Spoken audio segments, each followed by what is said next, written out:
Your mic is mute, Amira.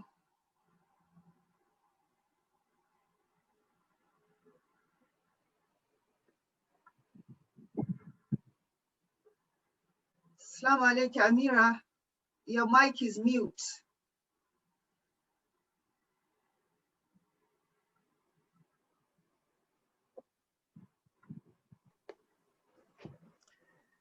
أعوذ بالله من الشيطان الرجيم بسم الله الرحمن الرحيم والصلاة والسلام على أشرف المرسلين سيدنا محمد وعلى آله وأصحابه أجمعين إن الحمد لله نحمده ونستعينه ونستغفره ونعوذ بالله من شرور أنفسنا ومن سيئات أعمالنا من يهد الله فلا مضل له ومن يضلل فلا هادي له وأشهد أن لا إله إلا الله وحده لا شريك له وأشهد أن محمدًا عبده ورسوله.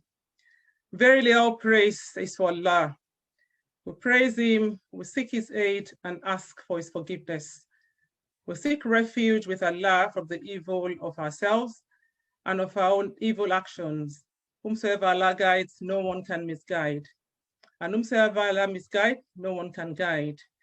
I bear witness that none has the right to be worshipped except Allah, having no partner or no son.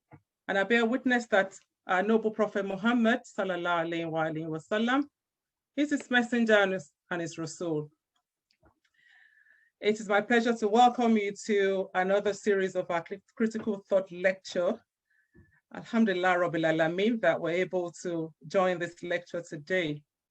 The theme for today's lecture is focused on accountability in the hereafter. As you know, Islamic inheritance, as we're all aware, is a very sensitive issue. Yet, it's one of the fundamental components of Islamic law. My name is Kudrat Adenike Atole, and I welcome you once again to Salam Sisters virtual program, our critical thought lecture series. Today, we're hosting the series 4 of our critical thought lecture. And like I said, the topic for today is inheritance issues, writing the will and endowment. The process and how to deal with inheritance has been prominently defined, in the Quran. But unfortunately, some of us ignore these laws. And we can see today how the issue of inheritance has destroyed many families, resulting into circumstances where you find out that widows and orphans become homeless. Thanks to charitable organizations like Sisters Happiness and all other organizations taking care of the welfare of widows and orphans. The reality we need to face is that every soul shall taste death. And at the end of it all, we're all accountable before Allah. Interestingly, when the poster for this lecture came out, somebody actually challenged me that why did we put, that you may rest in peace? That this phrase is usually attributed to, Christians. So today I'm going to throw back the challenge to our guest speaker, who the moderator will introduce you shortly, to clarify this misconception. Are we allowed as Muslims to say, rest in peace? Is there evidence from the Quran and Sunnah to prove this? Inshallah, we'll hear all that from our guest speaker today. Right, before we start, I would briefly tell you about Salam Sisters. You can see what we do on the screen. Salam Sisters provide support and solidarity for the Muslim Ummah, in particular women and their community. Memorization sessions every Tuesday and Friday, Tuesday 7 o'clock to 8 p.m. on Zoom, and Friday 6 to 7 p.m. Also, we get together to study the life of our noble Prophet Muhammad sallallahu alaihi wasallam by studying the Seerah, and we get the children involved as well to get them to understand the Deen better. Also, Quran Tafsir every Sunday, and inshallah, we try to empower women to understand the Deen better. we have a critical thought lecture series which comes up every quarter. And alhamdulillah, we've just launched our Ask the Sheikh series. Alhamdulillah, we had the pleasure of inviting Sheikh Hasim Al-Hakim from Saudi Arabia, who joined us on the program on the 1st of November. Hamda was a well-attended event. We thank all of you that made it successful. We have the recording now uploaded to our website. So if you would like to watch the recording of Ask Sheikh or any of the programs that we have done, you can visit our website, www.salamsisters.com, and you'll be able to get all the programs there, inshallah. Right, today, alhamdulillah, it's another day for us to learn, to educate ourselves, and to share the knowledge. And it is through the critical thought lectures that we reach out to the Ummah by sharing this knowledge. And alhamdulillah Rabbil Alameen, everything would not have been successful without your support. So thank you for always joining us. Stay with us till the end of the program when you have the opportunity to ask questions. And we are going to give priority to all those who have sent in their questions in advance. Once again, thank you all for joining us. And I would hand you over to the moderator to set the ball rolling. Jazakumullahu khairan. Thank you very much. Wa iyaki, dear Amira, mashallah. أعوذ بالله من الشيطان الرجيم بسم الله الرحمن الرحيم اللهم أنت السلام ومنك السلام تبارك يا ذو الجلال والإكرام. Assalamu alaikum wa rahmatullahi wa barakatuh, dear brothers and sisters in Islam. Thank you most immensely for joining us today for another series in our critical thought lectures. And today, inshallah, will prove to be no different from the other three that we've had before the fourth. Educational, quite high in awareness generation, and critical thinking, like is the intention of Salam Sisters. Let me, as is our tradition, begin by sharing with you our ground rules. For privacy reasons, it's important you know that we're recording this conversation. We would also like to ask you to type your questions in the chat box. My sister, our Amira Alaja Adenike Atoloe, has told us that people sent in questions earlier. We will be taking those questions, some with their names, some anonymously. We would also take the questions of colleagues who have joined directly today. We would like to ask you to please mute your mic if you're not talking so that we don't bomb the meeting, as it were. And sometimes the bandwidths are stronger when you turn off your mic, your video, and only switch on your video when you need to speak so we can meet the person behind the voice. And please keep your questions and your comments as short as you can make them. The program of event is very succinct. We started about 7 minutes behind time, so we'll find a way to make up for that. But inshallah, our intention is to be able to wrap up at 3 p.m. British time or 4 p.m. West Africa and Nigeria time. And you can see some of the items that we have on the agenda there. We have already had the hostess's opening remarks. Hajia Kudurat has welcomed us. I'm your moderator, Amina Salihu. And next, I have the honor and privilege of inviting to share with us a most rewarding message from the Quran, a young dynamic Muslima and an emerging Hafiza, who is also the director of social events for Salam Sisters. Please do a warm marhaban for Rauda Adeyemi as she recites Surah Al-Layl. Assalamu alaikum, dear Rauda. Bismillah. Assalamu alaikum wa rahmatullahi wa barakatuh. Today I'm going to read Surah Al-Layl, and I hope all of you enjoy.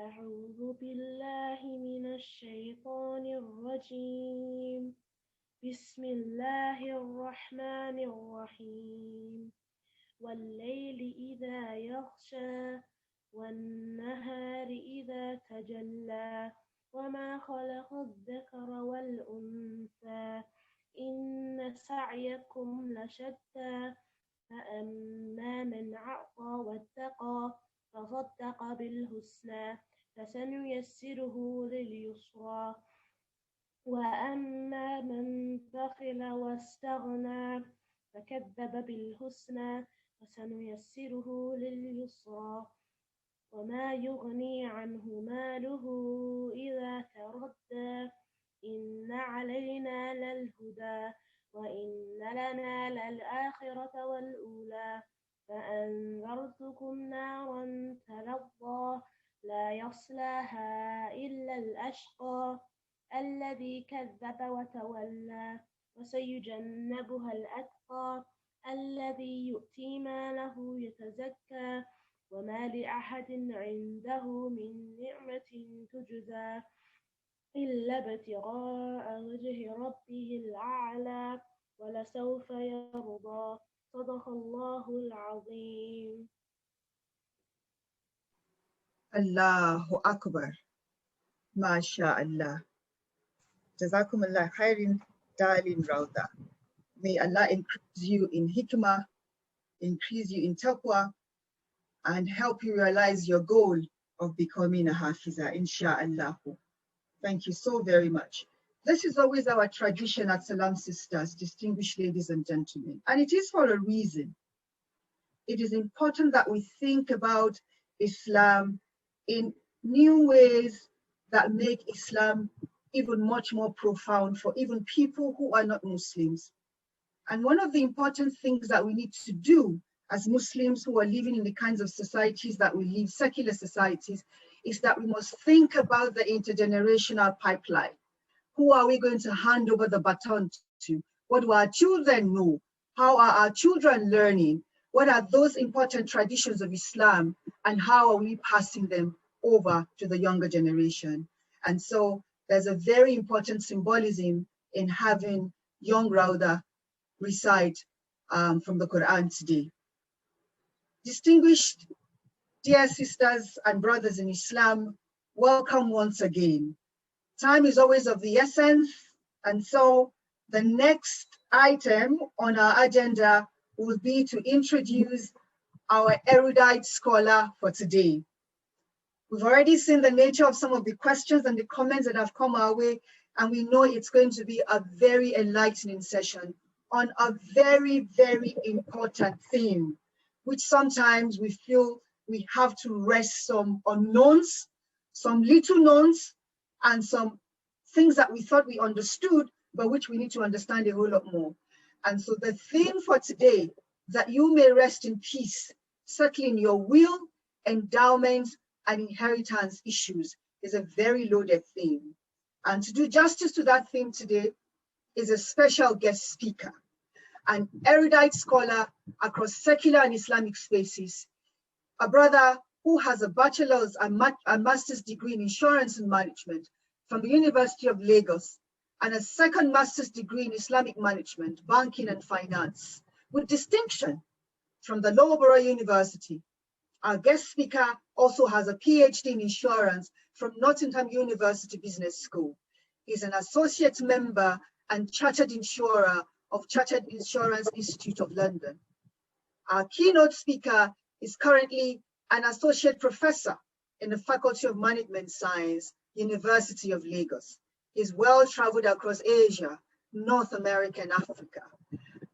Our lead speaker has published many articles in revered and peer-reviewed journals, both locally and internationally, and is also the founder and a fellow of the Institute of Islamic Finance Professionals.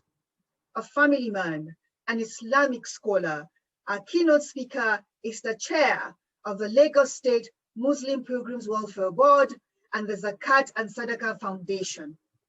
He is one of the imams of the University of Lagos Muslim community and staff advisor for the Muslim Student Society of Nigeria, University of Lagos branch, an oratory speaker who regularly gives lectures on varied Islamic subjects in public and on radio and television.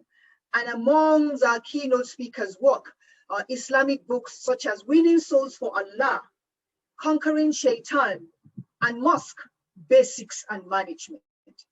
Distinguished Muslim brothers and sisters, please join me in saying a very warm marhaban to Dr. Tajuddin Olalekun Yusuf. Assalamu alaikum warahmatullahi wabarakatuh, Ya Imam, Professor. Alaikum assalam wa rahmatullahi wa barakatuh. Thank you very much. Welcome, Ya Imam. Bismillah. It's a pleasure to be here. I think you'll be sharing my screen. Yeah. Alhamdulillah, wa salatu wa salam ala ashrafil mursaleen, Sayyidina Muhammadin wa ala alihi wa sahbihi ajma'in.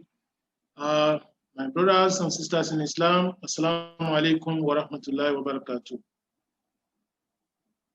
I consider it a big privilege to be invited to come and speak to enlightened people like you. And I wish and pray that Allah subhanahu wa ta'ala will accept this effort as a true act of worship.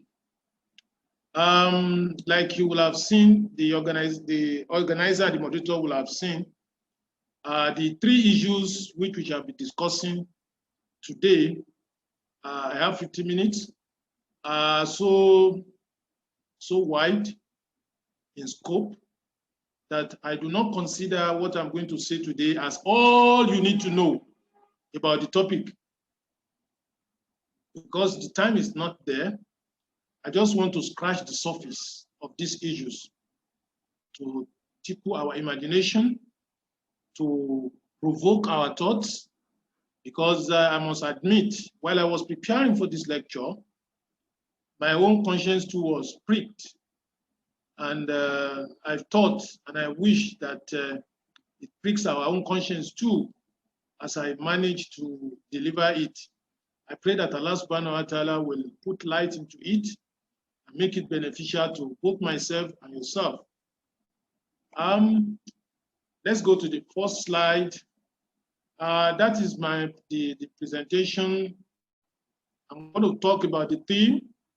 Then I'll talk about will writing rules, endowments, inheritance, then my recommendations and conclusion. Next, let me talk about the theme. Death, as we all know, is a form of rest. When you sleep, you are resting. And when you sleep, you didn't know where you went to, where you traveled to, at least while you are still here. When you go to the next world, you may not know, you don't know how it looks like, apart from what we read in the Quran and the Sunnah of the Prophet sallallahu alaihi wasallam. And the issue of rest in peace is not for the non-Muslims. In fact, there is an hadith of Prophet sallallahu alaihi wasallam in an hadith reported by Bukhari and Muslim from Abu Qatada, that once the Prophet ﷺ passed by a funeral, he said, he is now in peace, secure from others, and others are in peace, secure from him. Now the people asked, "O Allah's messenger, who is in peace, and from whom are others in peace?" He said, because they carried two bears, two corpses before him, and he made different statements for each of the corpses. He said, a believing servant of Allah is relieved from afflictions of this world upon his death. So once you die as a believer, you are free from the afflictions of this world. You are free from lack of want. You are free from sickness. You are free from paying your bills. You are free from all the COVID-19. You are free from all ailments. You are free from all worries, and that is real peace. You are indeed resting. That's what Prophet Salam will pray, that may Allah make death a means of rest for us. That's another hadith. And let me be true there. Let's go back. So, and the other guy who was a non-Muslim, whose corpse was carried, said, upon the death of a wicked person, other people, land, trees, and animals are rid of his evil. So others are freed from him. Others will be in peace with his demise because he never worshipped Allah subhanahu wa ta'ala. Now, that's why, so we pray that there should be a true rest for all of us, inshallah. Next. Now, what's time to be? Now, the reality of death, first of all, with what can we prepare for death? There are two things. If Allah preserves your life till today, He didn't take your life yesterday, it means you have opportunity to do repentance and to also do more righteous deeds. So that's the main reason why Allah has kept you alive till today. That's why He has kept you alive till today, so that you could do these two things. And then what are the signs that you know that death is very close? Long life, tulul umr. When you are getting old, you can see the gray hair, your age, you can see all these things. I was 55 yesterday, and that is telling you that, yes, death is very close. Gray hair, act of sleeping, and then when you sleep too, it is the same process. When Allah seizes your soul, when you sleep and when you die. So when you are going to battle front, it should tell you that, yes, you may never come back. Then women menstrual cycle too. Look at the pain that some women go through when they are doing their menstrual cycle. When women are pregnant, when they are delivering their babies, some of them will wish for death. The pain, all these are signs that death is near. Then when you go on journey too, you may never return. Sickness, when you are sick, you may never return from sickness. So all these are signs that death is very close. Next. Next slide. Now, the Prophet ﷺ taught us to always contemplate death. He asked them one day that who is the most sagacious and the most prudent among the people? He replied, those who are most aware of death and prepare themselves for it. They are the wisest of people. They are the wisest of people and will have honor in this world and a generous reward in the hereafter. They will have, because the man who is intelligent, who is really a sagacious person, is the one who remembers death often and prepares for it. So, because it brings an end to all worldly enjoyment. Let's move on. Will writing rules. We must make a distinction between will writing and the inheritance. In Islam, some of us misconstrue will from inheritance. Will is a document, while inheritance is a practical distribution of deceased estate to his or her legal heirs. In some other times, people use them interchangeably, though very wrong. Notably, will, according to Islam, is a duty upon all wealthy Muslims to be written before its demise, and is always a right to be considered before sharing out his estate to his heirs. Next. In essence, wasiya or will is the writing of his will or making testamentary record of what to be done or deducted for charity from his wealth as a prerequisite to the distribution of his estate to the legal heirs. Next. Now, will as a concept literally connotes about to happen or expression of a wish. In the Quranic time, it is called wasiya or wasoya, plural, which stands out to mean will. Islamically, will is a legal document that specifies a maximum of 1/3 of a whole estate as gift, benevolently recommended by a Muslim deceased before his death for far relatives who will be ordinarily excluded by law. By the law, when you say by the law of inheritance in Islam, and deductible before the sharing of to the legal heirs. It can also be referred to as testamentary gift of some persons, property, money, or any other beneficial item to someone who is basically not among the legal heirs of a deceased Muslim. In essence, what that means is that you can only write wills for the benefit of those who are not legally, who are not biologically related to you. Could be your friend, could be your neighbor, could be your boss, could be your anybody, could be a Muslim, could be a non-Muslim, who ordinarily would not have a right, you know, in your estate after your demise. It's a legal thing that should be done because Allah prescribed it. You know, he said when death approaches any of you and it leaves behind any property, is that it makes a bequest for his parents and relatives in an honorable manner, an obligation of God will.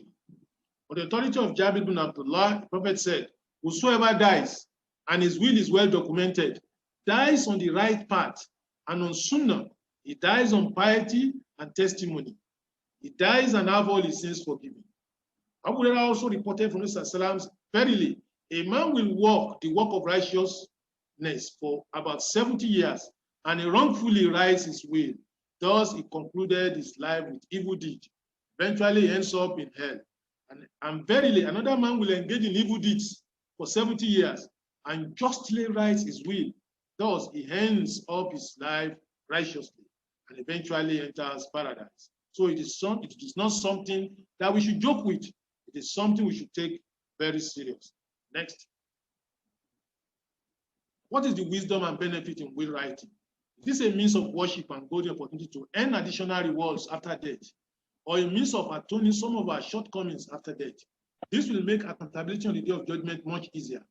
It's righteous charity with unfailing enormous reward, a good means of poverty eradication and enriching the less privileged, and a means of bridging the gap between the poor and the rich, an unequal means of keeping the family tied together. The beneficiary keeps loving and remembering his benefactor for life. Remarkably, the benefactor remains prayer-worthy till the day of resurrection, and a righteous child who prays for him after death.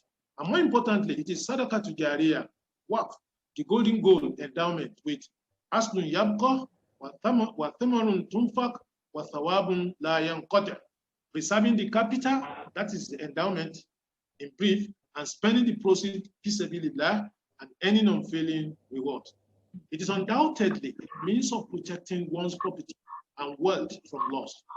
It is a great encouragement and instilling sense of industry in the beneficiary who may like to extend a helping hand to others. It means to capacity buildings and economic empowerment, and more importantly, an Islamic duty second to none in the history of mankind. Next. Islamic way of will writing. After Bismillah and the praise of Allah, the testator will declare, being the last will and testament of son of son of so person, prepared as matured and sane Muslim to facilitate the handling of my affairs and properties after I might have answered the call of my Creator by leaving this world. He reinstates the word of testimony and that paradise is certain, hell is certain, last hour is undoubtedly approaching, and that Allah will raise all that are in graves. Thereupon, he exhorts his children, households, and relatives to fear Allah, abide by his Sharia, and uphold his religion, and die in state of Islam. In the event of his death, the following expenses should be deducted from his estate. This include burial dues, cost of shrouding and excavation of the grave, preferably. Then, the settlement of his debts, liabilities, and trust as captured in the will, and ones that are reliably confirmed by pious, worthy, and close individuals, especially his witnesses and administrators. More importantly, it directs setting aside a maximum of 1/3 or less from his estate as charity, sadaqatun jariyah, Waqf, for the benefit of non-legal heirs.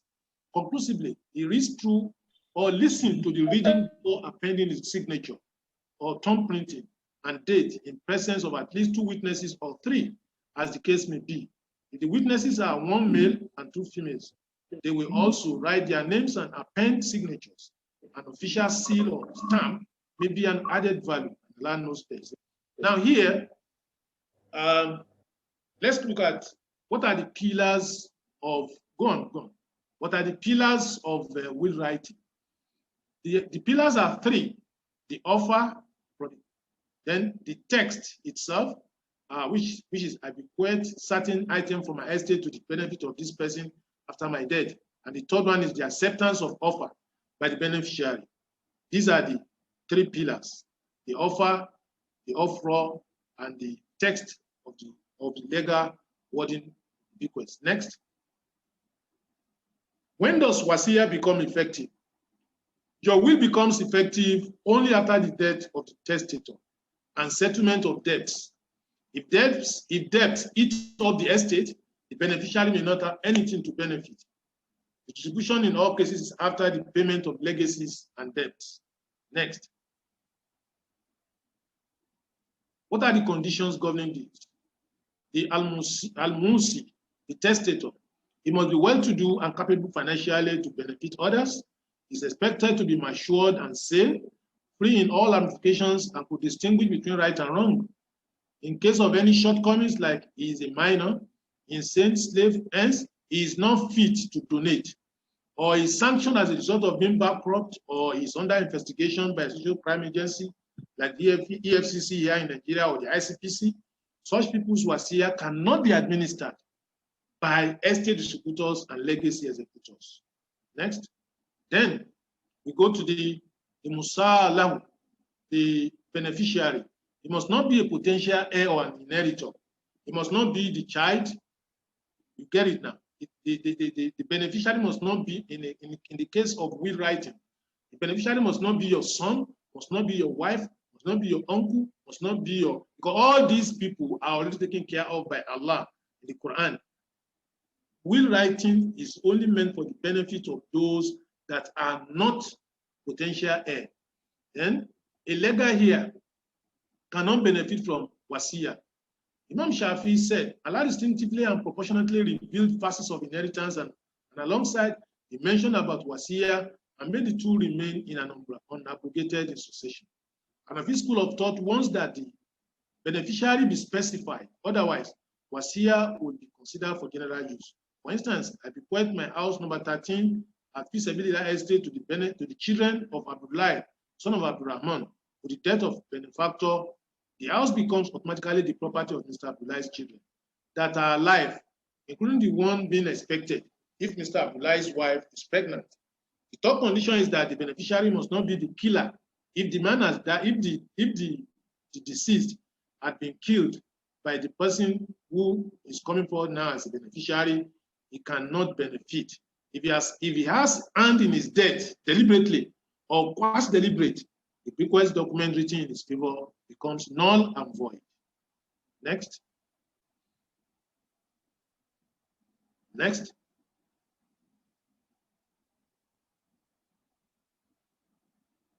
Now, the item itself, it becomes legal property of the beneficiary after benefactor's death. The item should be worthy of being given out as charity, a fruitful tree, a building, and so on, and should not be an haram item such as alcohol, piggery, pornography, and all such things, or a gambling joint. You cannot inherit such things in Islam. Next. What's the minimum amount of wealth table for will writing? Muslim jurists differ on the minimum amount of wealth before will can be written. Khalifa Ali ibn Abi Talib said, will is written from the minimum amount of wealth up to 1,000 dirham, that is the sum of zakat in 5 places. As at the time of writing the book of Nisab of zakat, it is 1,183,030 naira. And la wasiyata fi thamani. So this is the minimum amount according to some of the scholars. We may come across where these may be more than this or slightly different from what it is. This is just an opinion. They said if your minimum amount is 800 dirham, you cannot pay, you cannot give, you cannot write any will for the benefit of anybody. Next. Minimum amount of wealth. Aisha in rest. Let's move on. Next. Now, maximum amount one can give out in charity as bequest. It should not be more than 1/3 of the property. If the property is worth, let's say, 3 million, you cannot give to others more than 1 million. You know, the remaining 2 million will be divided among your legal heirs. Move on. When a will is more than 1/3, any wealthy Muslim who lives behind a bequest more than 1/3 of the estate is not allowed, as mentioned earlier. Whenever he declares more than 1/3 as wasiya, salatu jariyah, it will not be executed except if the heirs unanimously agree among themselves and must follow the underlisted conditions. Such conditions should be after the death of the Musi, the testator. The beneficiary is completely unaware that something has been earlier written in his favor. It was rather that Abu Sa'id al-Ansari informed that a man served 56 slaves at the point of death. He has no other wealth legacy than them. Prophet Salam corrected Imam normally by confirming 2 out of the 6 freed and retained 4 for the heirs. Let's move on. So you cannot give more than 1/3 of your estate. Non-Muslim writing a will in favor of a Muslim. In case of a non-Muslim writes a will in favor of either Islam or Muslim, his status will be considered before execution. If it's a warning, as found by Amr ibn Shu'aib, who said that Al-Azbun, while the gesture of Prophet Muhammad on the demise of his child. Please let somebody, Yeah, Imam, we have muted the brother. Okay, Apologies. okay. Yeah, so the gesture of Prophet, he was a gesture of the Prophet Salam on the demise of his child, as referred to in Surah Al-Kawthar. He wrote in his will that they should free 100 slaves on his behalf. Hisham has already freed 50. I'm also there to free the remaining 50 slaves. The Prophet ﷺ remarked, if you had accepted Islam and then you free slaves, or you give out charity, or you perform on his behalf, will have benefited him. Alas, Quran reads, because the guy was a warning disbeliever, it was not a believer, you cannot inherit a disbeliever in Islam. You cannot get any, when he's dying and he's writing something in your favor, once he does not believe in Allah, because that will be of no value before Almighty Allah. But if the person, move on, if the person was a people of the book and loving, friendly, then you can accept. It was reported that a Jew called Muhayrik accompanied Holy Prophet ﷺ to a defensive battle against Quraysh, and he had written his will in favor of the Ummah and made Prophet Muhammad ﷺ the sole administrator. Eventually, he died in the battle. Prophet ﷺ acted accordingly and made his commendation. He said, Muhayrik Khairu Yad Yahudin. Muhayrik is the best of all Jews. That is to show that if the person who died and wrote anything will benefit, is a friendly neighbor, you are allowed to take it. But if it's a warning, enemy of Islam, you cannot take. Let's move on. What nullifies a will? Generally, a will is invalidated when it lacks any of the aforementioned conditions. Equally, the following will render a will null and void: when the Musi testator becomes insane and died in the course.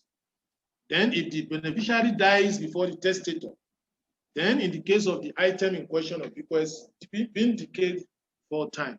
If the item is destroyed before the time for sharing it, then the will is nullified.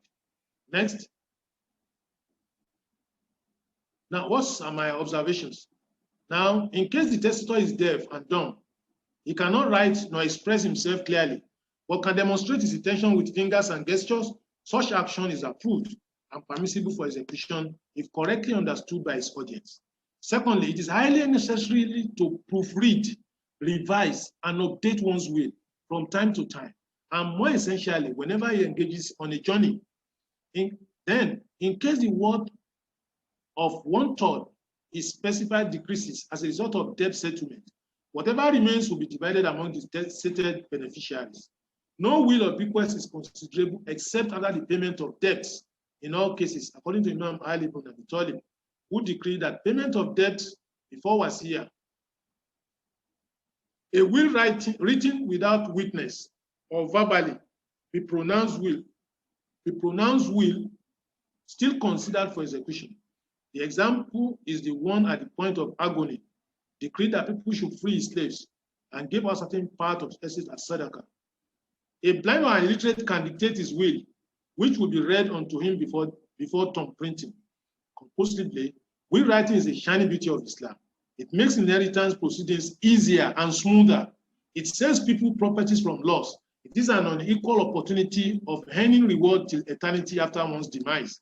Essentially, we have designed a form affixed to this study to ease the processes of writing the will in the modern times. Let the moderator or the host display the specimen of a will which I have prepared for this program. Let's have it shared. Then we will still come back to the slides after we have seen this document. I want to show to us. Let's start from the beginning. It's just a specimen to give you an idea of how the will of a Muslim looks like. So let's have it shared, please. Okay, it's coming up in a minute now. Yeah.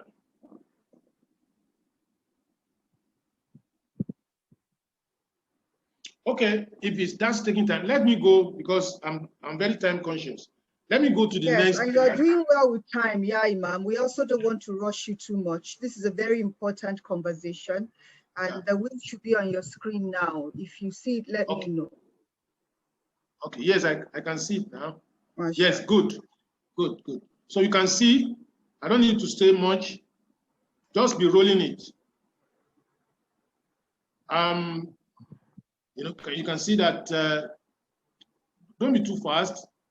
It starts from your name, you put your name there, then if you're an allergy or you're a doctor, you're a professor, whatever, you can put it there, then, and you say, may the peace and blessing of Allah, the most beneficent, the merciful, be with everyone mentioned in this will, in this my will forever. I mean, move on, please, a bit.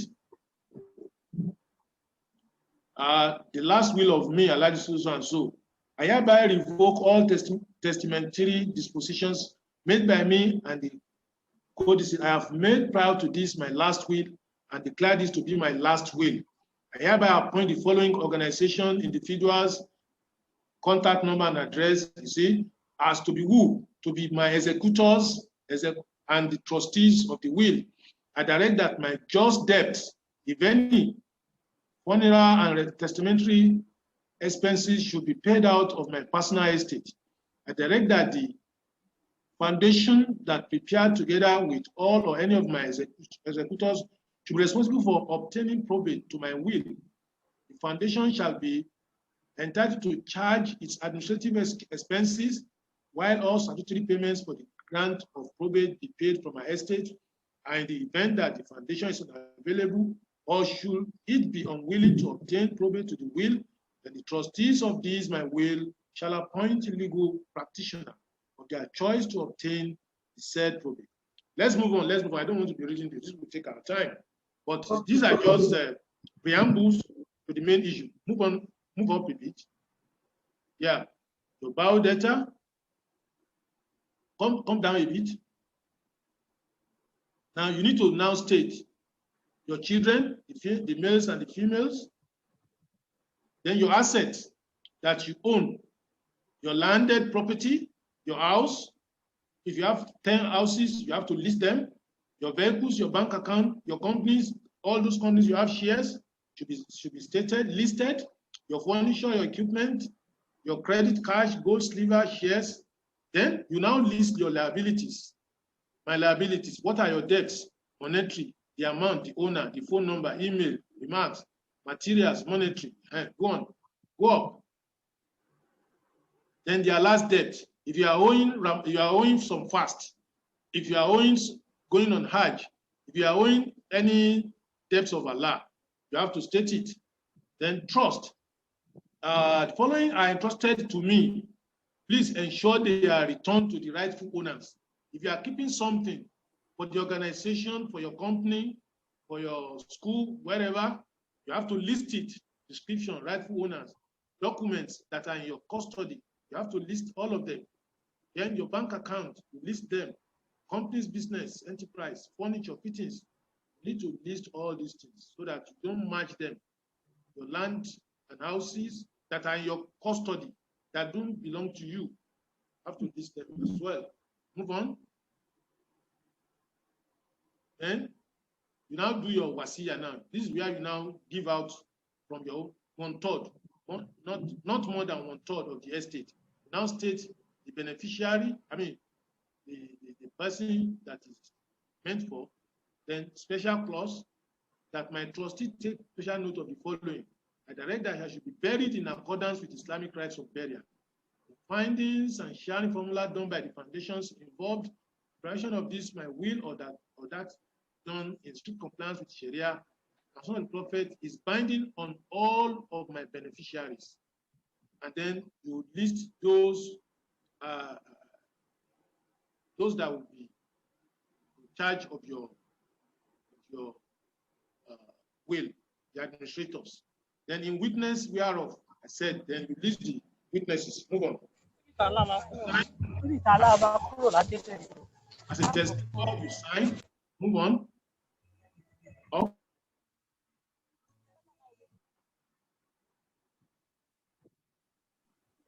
You sign. As a testator, move on. Up. Then witnesses. Their names, occupation, addresses, signature, everything. Because you have to have witnesses for that. So that's just a specimen. And I think whoever might be interested, we can discuss this after this program, inshallah. Yes, inshallah, yeah, Imam. There are already questions in the chat about having access to this particular template, and I'm sure Salam sisters will make it available on the website. Inshallah, that's fine. That's fine. So let's move on. Let's go back. Would you like us to return to the slides now? Excellent. Yes. MashaAllah. Okay. Now we are going to the second part of the lecture, which has to do with Waqf, endowment. This is something that we should take also very seriously, and it is something that can give us a lot of reward. You know, while you are even, you start benefiting from your properties right where you are alive, and up till you are dead. When you are dead, you are in your grave, you will still be earning reward in your grave, because of endowment. In Arabic language, the word waqf perhaps means preventing something from movement.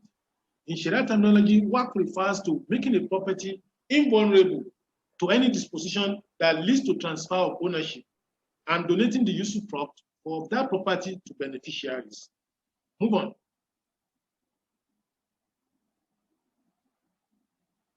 Sharia status of Waqf. Waqf is permissible in Sharia.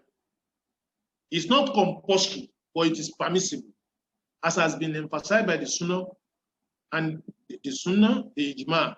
Waqf is also a binding commitment, and therefore, declaring a property as Waqf will spontaneously deprive its donating owner, the right of ownership. Yes? Passing types of Waqf. There are several types of Waqf. When I say Waqf, I'm sure you remember I'm referring to endowment, which most important is the charitable Waqf, al-Waqful Khairi, the family Waqf, or al-Waqful Ali, the joint Waqf, or al-Waqful Mushtarak, and self-dedicated Waqf, al-Waqf ala-Nafs. Waqf is said to be charitable when its income, usufruct, is dedicated for a charitable purpose. The family Waqf is the Waqf in which the income or usufruct is reserved for specifically described persons, usually family members and relatives. The income of such Waqf goes to a charitable purpose when none of these persons is existing. Joint Waqf refers to the case in which the property is donated to family as well as charitable purposes. and the income is what here is shared accordingly. Because you can have a Waqf, an endowment for the benefit of your family members as well as for outsiders. In case of self-dedicated Waqf, the donor retains the income of the donated property for himself as long as he is alive, and in the case the charitable purpose which shall be entitled to the income of the Waqf after his death. Next. Basic element of Waqf. Basic element of Waqf include the form of donation. That's one. Two, the Waqif, the donor, and donated property. Concerning the form of the Waqf comprises offer only, as it does not necessitate acceptance. When a legally competent beneficiary rejects a Waqf that has been earmarked for him, his rejection has to be concurred to. Yet, the Waqf shall still remain valid. In this case, the Waqf or the share of the rejecting beneficiary, if beneficiaries are many, should go to charitable purposes. Now, formation of Waqf can take place verbally, in writing, or in any form of disposition, which is normally considered as indicating it. Waqf can be declared as effective starting from a future date, as when the donor declares his property to become Waqf, starting from next year. You can say it should start from next year. In principle, Waqf should be eternal. Nevertheless, temporary Waqf is also permissible when the donor desires to get back his property after a specific period. Next. The Waqif, the donor, can be a natural or a legal person. If the Waqif is a legal person, like a foundation, the Waqf decision should be made by General Assembly and not the Board of Directors. The Waqif must be legally eligible for disposing of his property. The Waqf decision of a person whose legal competence is restricted because of irrationality is invalid, except when he declares his property as Waqf for himself as long as he is alive. The validity of the Waqf decision of a person whose legal competence is restricted because of indebtedness depends on confirmation of his creditors. When the creditors refrain from confirming the Waqf of the indebted person, the Waqf becomes invalid. For someone who is bankrupt, bankruptcy is something that people in UK will, easily understand. Next, the Waqif. Next, beneficiary now. The Waqf should not be made for an impermissible purpose, although it may not be for a charitable purpose since the very beginning of its inception. It is permissible to make Waqf for the benefit of non-Muslims, provided that the cost to be served does not involve a sin. It is also permissible to make Waqf for the benefit of the rich. The Waqf beneficiary need not be present at the time of declaring the Waqf. The beneficiary or beneficiaries of the Waqf are no longer existent. The benefits of the Waqf should go to charity purposes. Next. The Waqf property. Waqf property should fulfill the following conditions. It shall be a Sharia accepted property. It shall be known. Thirdly, the Waqif shall be the sole owner of the property, in which nobody else should have a right of disposition at the time of establishing the Waqf. If the Waqif himself has the option of disposing of the property, the Waqf shall become valid, and the option is instantaneously cancelled. The Waqf has a legal personality and financial liability, which make it capable of giving and accepting commitment. Legal personality of the Waqf is quite separate from the personality of its manager. That means you can separate the Waqf from the Waqif, that is the endowment from the donor. You can separate them. If the endowment has any legal case, you don't have to take the donor, but he has donated it. So he's no longer in charge of it. He has left it to the care of Almighty Allah. And then as a legal person, the endowment can be taken to court. Next. Types of Waqf properties. Waqf is permissible in real estate, along with permanent furniture and fittings. Waqf is permissible in movable assets, to be a motor car, whether such movable assets are part of a real estate or independent. Waqf is permissible in money. The income generated from utilization of the money is to be spent while retaining the principal amount. Utilization may include, for instance, Sharia-based lending as well as permissible and safe investments like Mudoraba, where the profit share owned by the Waqf goes to beneficiaries. Waqf is permissible and Sharia accepted shares and sukuk. In this case, the income earned by these shares or sukuk is to be spent on the Waqf beneficiaries. In case of liquidation, the Sharia rulings on istibdal, exchange of Waqf property, should be applied. Next. Waqf in common property. Waqf can be a common property, whether such property is divisible or not. The whole common property in this case, not shares of sukuk, can be leased and the Waqf gets its respective share of the rent. Alternatively, the share of the Waqf in the common property can be leased so that the usufruct can be utilized through time-based and placed called muayyab succession, while the rental income goes to the beneficiaries of the Waqf. When the Waqf superintendent or the manager of the Waqf or the Waqf partner asks for the division of an indivisible Waqf, the revenue party should be forced to accept selling. The income obtained from selling the Waqf in this manner will be used for purchasing the Waqf property of the same kind. A such request for division is made in case of indivisible Waqf. The defending party should be forced to accept division. Next. Waqf in common properties. Let me move. You can read all that because my time is. Move forward. Conditions in Waqf.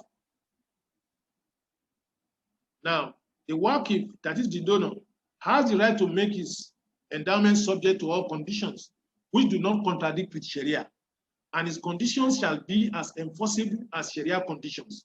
The conditions of every Waqif donor must be understood with due consideration to the prevailing norms in his environment.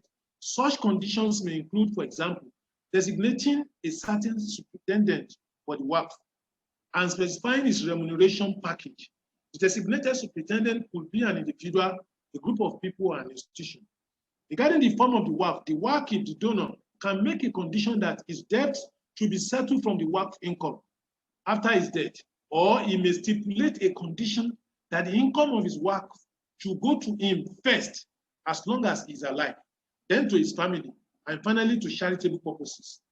Another condition of the Waqf of the donor would be that the endowment income has to be spent first on any member of his family who becomes poor, and then on charity purposes. Next. Please, okay, let me move on. When you have access to the lecture, you can read this. Let's move on, because I don't want to, the supervision and management of the Waqf. Supervision and management of Waqf should observe the Sharia rulings of Waqf. Then the condition of the Waqif which do not contradict the Sharia or hinder the interests of the Waqf as perceived by the judiciary. Move on. What the managers, when you say Waqf superintendent, you are referring to the administrators, Waqf, the manager, the management of the Waqf. So these are what they should do. Let's move on. Move on. What shall not be done by the management? That is what we list out here. Move on. Now, when you want to change the Waqf asset, what are the rulings on that? Let's move on. Now, this is the last part of the presentation, which has to do with inheritance. Islam as a creed obliges its adherents to accord their dead ones the following acts of worship: ritual bath, wrapping, funeral prayer, burial, execute his will and debt, share his legacy among his legal heirs, remember in prayers after each daily obligatory salat, and sadaqatul jariyah, inflowing charity. Move on. Legal position in Islam and the importance. This field of knowledge is fardu kifaya. What that means is that there must be some dedicated people in the Ummah who will specialize in this issue of sharing of the estate of the Muslim. Once some people have dedicated themselves to this task, the whole community is free from sin. But if there is no one in the community, or there are no ones in the community who are specializing in this area, the whole community are sinners. So Islamic system of inheritance teaches that it must be all-inclusive. It is all-inclusive. It focuses on here and the hereafter. It's a total fair play, justice, and social balance. It maintains and gives equal rights to all and sundry in accordance with what they deserve, minding not the age, race, gender, and color. Islam, through inheritance system, makes family interrelationship a strong pillar to social security and enhances cohesion. Islamic law of succession is a unique branch of Islamic economy, best and unequal, perfect system of handling people's wealth after death. And I find and believe that the Islamic system of inheritance is a divine beauty and miracle. A lot of cases that were not resolved in courts are easily settled under the Islamic law. Islamic law of inheritance favors all the legal heirs, even when they don't understand the differences in quotas therein. That is half, two-thirds, one-quarter, 1/8, and 1/6. Move on, please. Basic principles and conditions governing the law of inheritance. Basically, blood and marriage relationships are considered very important for inheritance. Parents and children, ascendants and descendants cannot be excluded by anyone whatsoever. Their brothers and sisters are automatically excluded by their father. No. Whenever the whole heirs, males and females, are present, the proportion is always ratio 2:1, especially children and husband and wife. Property is only distributed after the settlement of debts and will, and that no wasiya will is allowed in favor of the legal heirs. Wasiya singular, okay. If anyone changes the bequest after hearing it, the guilt shall be on those who make the change.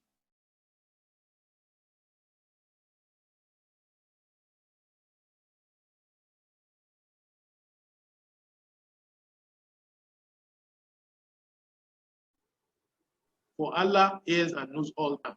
But if anyone go wrong in him, for Allah is up forgiving, most mercy. Will is binding, except when it's problematic, troubleshooting, and beyond the one thought, mastership.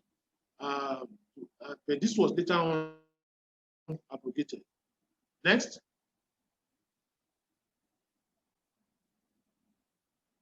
Now, a lot of people have said a lot. They said, why the Sharia has given the female half of what it accords male child. That is, it's as if the Islamic law is biased in favor of men. This is not so. Women are not given the responsibility of finance in any family setting. So that may not apply to you guys in the UK. All our needs are basically financial obligations of the husband in terms of feeding, clothing, and shelter, health care, or rather medical bills and other utilities. Man has greater financial responsibility than women. Children expenses and sustenance are equally the responsibilities of men.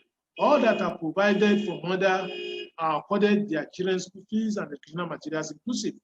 When she was a daughter, the father, as a man, was in charge. While in marriage, the husband equally stands for her. And the Quran, you have the Quranic references there, chapter 2, verse 3. Next. Let's give you some examples of how these things are done. A Muslim dies leaving behind 2 children as heirs, a male and a female. Both are about to marry, having only 3 million to share. The male takes 2 million, while his sister takes 1 million, according to Sharia.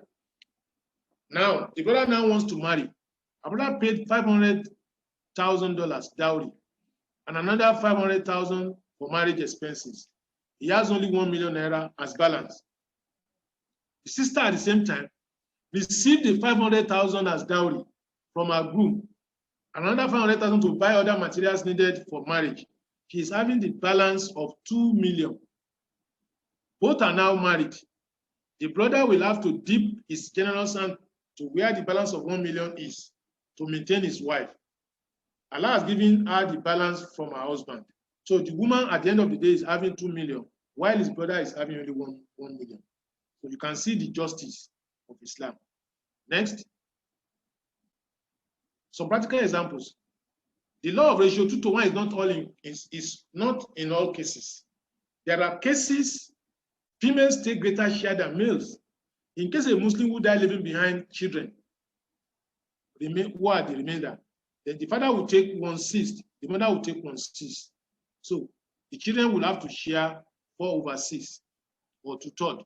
Here, the father and mother take equal share. You can see there. Father, go back, please. Go back. So the father will take 1/6, mother will take 1/6. There is nothing, neither will take more than the other. Here, the father and mother takes equal share. 2 chapter 4, verse 11. Where the deceased left behind maternal brother, 1/6 maternal sister, 1/6 both will receive equal of fraction of 1/6. If the maternal brothers and sisters are more than 2, they all share 1/3 equally, minding not their gender. You can see now that it is not in all cases that the males will earn the double of what a female will earn. Next. That's another example that you can look at afterwards. Next, please. Benefit of Islamic law of succession. The nature of individual heir is taken care of. Islam is the only system that liberates women. Our rights are given without hindrance as a daughter, as a wife, as a mother, and human beings. Muslims are encouraged to be gainfully employed, earn a living lawfully, and leave excess as school money for its potential heirs. In another word, Muslims are divinely taught to be prudent.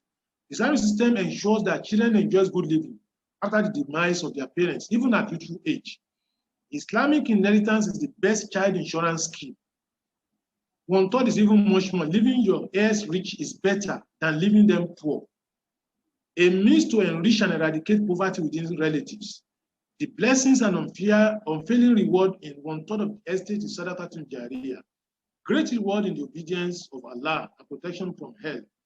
Wealth are better preserved through this system. It lasts longer, even for generations. Continuation is always better and faster than starting afresh from zero level. Islamic system of succession is tested, trusted for over 1,400 years ago, and still assured of being suitable for present and the future. Next. Modern errors, the errors we commit in modern times. The majority of Muslim populace in the modern times still commit some errors. These include, some will not distribute the property at all, but rather invest the property or collect rent and share proceeds by the heirs or their representatives yearly. 2, unnecessary delay in distribution. 3, elders from among the heirs' families sit on the whole estate perpetually.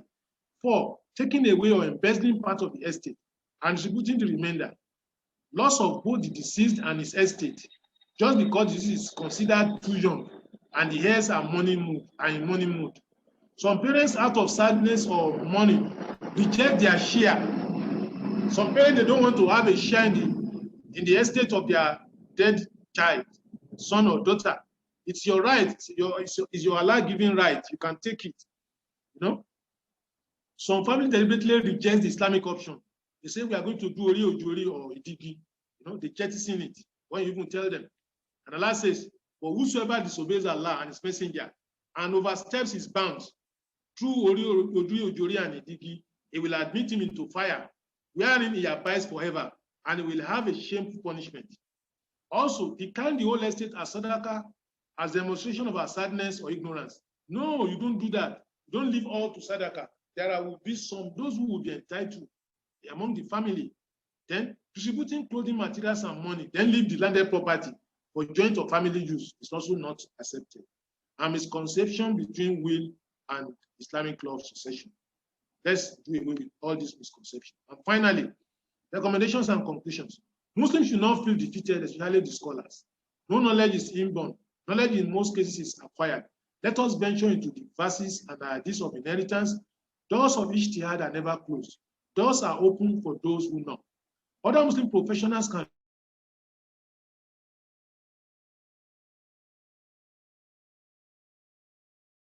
do say. Most of the legacies are a long way on exercise. Muslim estate valuers and legal practitioners.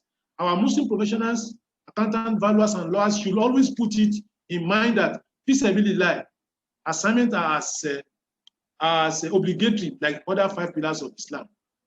We need more Muslim NGOs in this regard, especially in the West, where the system is here to cater for the Muslims in the area of international law, marriage, divorce, and inheritance. Inheritance administrators should always update their knowledge, attend seminars and workshops at both local and international levels so that they remain current and cross-fertilize ideas. Muslim inheritance experts and administrators must network and have a very strong synergy with judiciary and seasoned Muslim lawyers, especially those who operate where Western system dominates human interface. And next, thanks for listening and your questions and comments. Thank you very much. Sorry, I've overstayed my time. Sorry for that. MashaAllah, Atakbir. Allahu Akbar. Jazakumullah khairan, Ya Imam, Professor. And thank you for your consummate professionalism. I love you when resource persons are very conscious of time, because that is at the heart of what we're talking about today. We're not in control of time. We don't know when the Almighty will call us back, and time is something that we need to use with respect. And you have done that, Ya Imam. You have used time with utmost respect. And the lecture has been very clear. Because we have just less than 35 or so minutes, I'm not going to attempt to do a summary, but I'm going to say that please rest assured, dear participants, that you're going to get a copy of this presentation. You're going to get a copy of the template of the will. They would all be on Salam Sisters' website. And as is the tradition of Salam Sisters, after such a critical thought lecture, there will be another forum of Ask the Sheikh. Our Sheikh today would have to come back, because I'm sure however much we ask the questions today, Dr. Tajuddin Yusuf, we cannot exhaust them, because as we go back to practice what you're teaching us today, there'll be more questions, there'll be more comments, and inshallah we'll be better ready and we'll come back to you. Now, in the interest of justice, when colleagues registered, we had asked them to please share some of the questions that they wanted to ask you. And as you were going through the excellent presentation today, you had already answered some of those questions. But I still want to pose them to you so that you can reiterate. It becomes a point of reiteration. And then next, I will go to the chat, the questions we have in the chat. We have a few questions and comments in our chat. And then third, I have 2 hands up. Inshallah, we will take those hands so that we use our time succinctly. So this is an anonymous question. I don't have a name here, but the person says, how do we write a legal but Islamic will? I think you have explained that today, but I want you to note that question. The second is a very important question, Ya Imam. How do we register or formalize the will that we have written? And then the third question, can I write my will myself without involving anyone? Again, I think you have provided the answer to this, but as a point of reiteration, it's very important. Witnesses. So can you set first, Ya Imam, and then we go to another set? Yeah. I think the specimen I have shared is sufficient to guide anybody on how to write the will. And if you, on your own personal level, if there is any issue on that specimen that you don't understand, feel free to contact me, inshallah. I will offer my advice, inshallah. Secondly, you see, how do you get your will accredited or a valid document? I think what you do is, when you write your will, following all the conditions we have stated, it's good to get in touch with a lawyer, a legal practitioner. In Nigeria, what they do is they do stamp duty to make it a legal document. Maybe they take it to the court so that the court can accept it, can admit it as a valid document. So I think that is acceptable. You can get a lawyer that this is my will and I want it to become a legal document.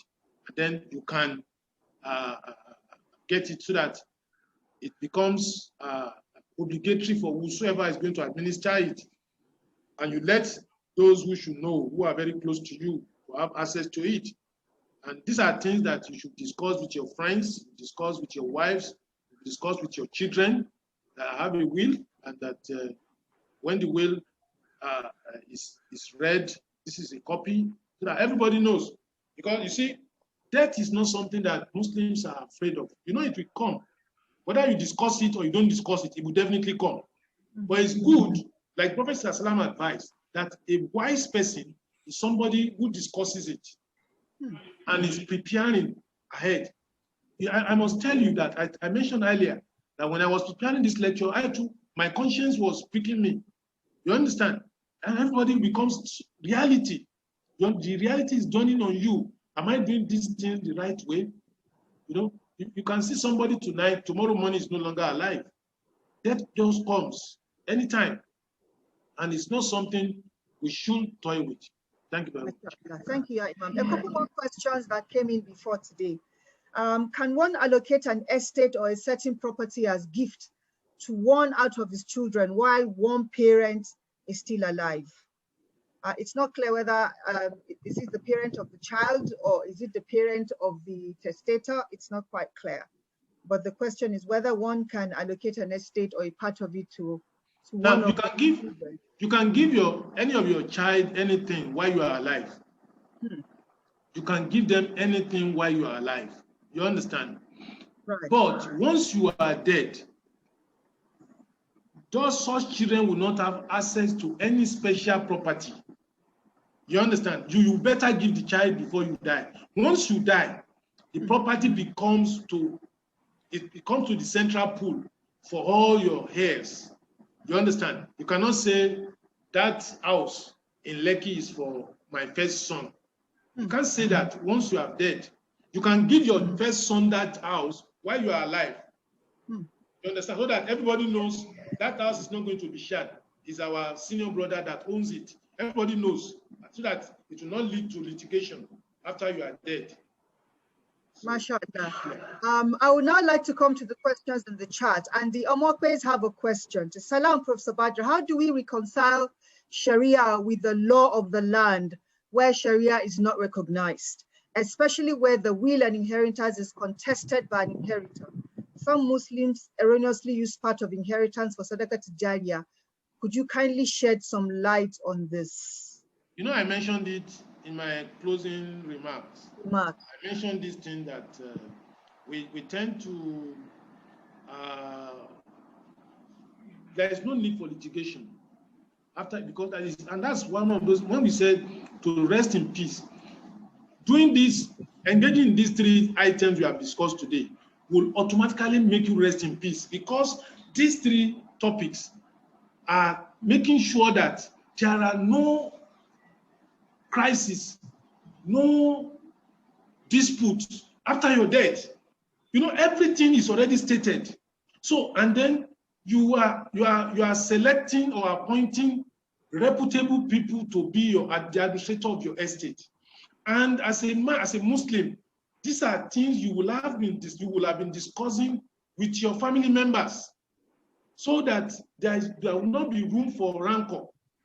Things should be put in proper position, and you will have done that by writing a will, so that everybody is aware. And then once you have written a will, so if anybody wants to put trouble after you have gone, it's not your business. You have done the needful before you leave this world. If people are fighting over your estate after you are dead, it's their own headache. You see, it will become a problem for you in your grave if you have not made proper provision, proper arrangement. And that's why will writing is encouraged in Islam. Nobody who has anything that could be inherited should slip over it without documenting it. Document it, so that for a Muslim, there is no room for disputes after his death. And that's why it's going to rest in peace. And there's something here, Imam, you have said that I want to emphasize. So if a Muslim writes a will, they don't have to keep it a secret. It's better you talk about death. You know, kulli nafsin za'iqatul maut. We're all going to go somewhere. So it's better we're not afraid to talk about death, and it's better you say, this is how I want my estate shared after me, and this is the plan I'm putting in place. Everybody, please, caveat emptor, beware and be notified. Some people tend to hide their will, maybe because of the context of political contestation they find themselves.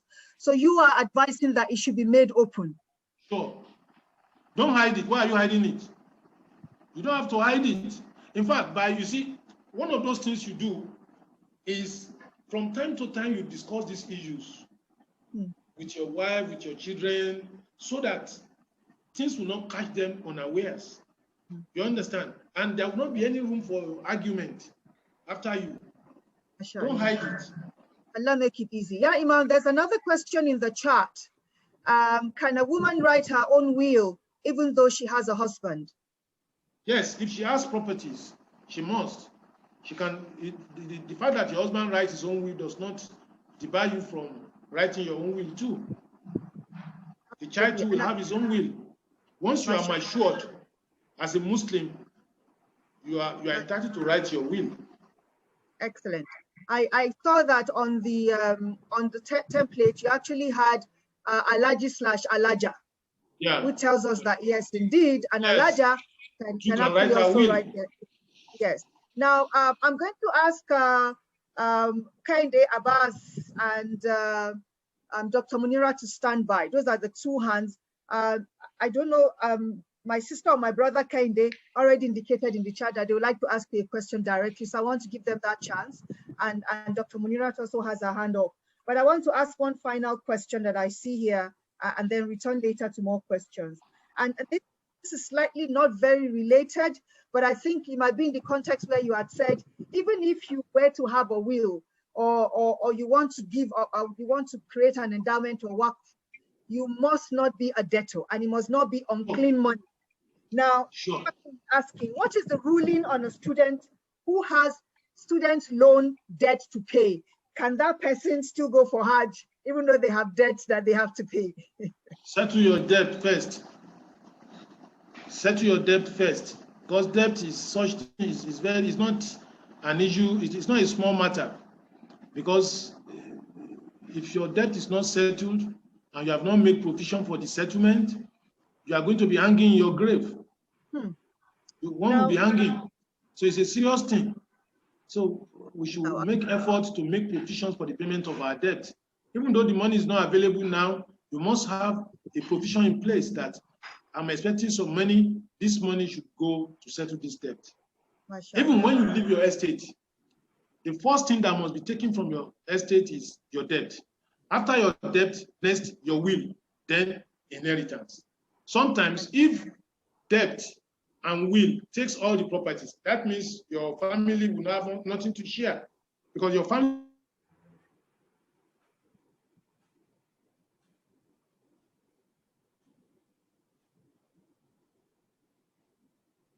I think Imams family must not share your estate until they have settled those two. Your debt. I think that's answered. So thank you, Imam.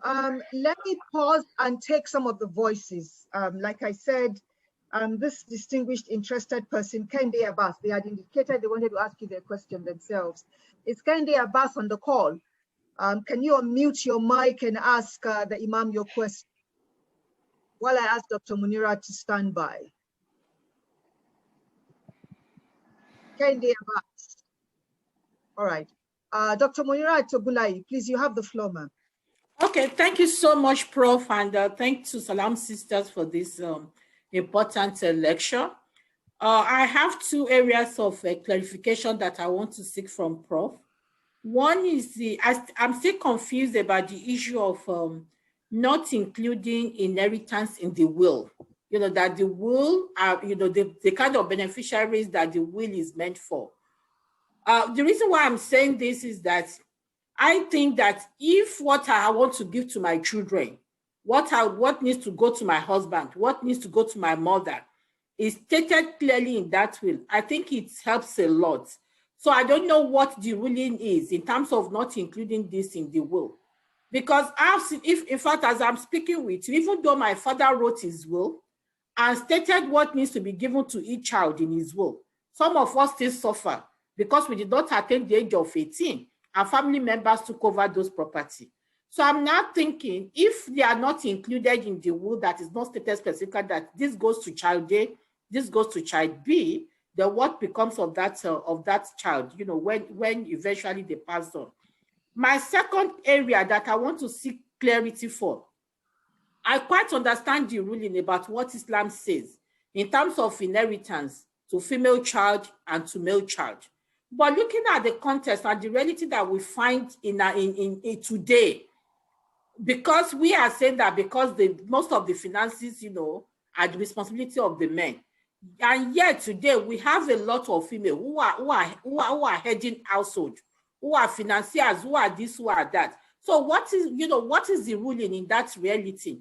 I know that Islam, from my own little understanding, and please pardon me, is the fact that it's not a rigid religion.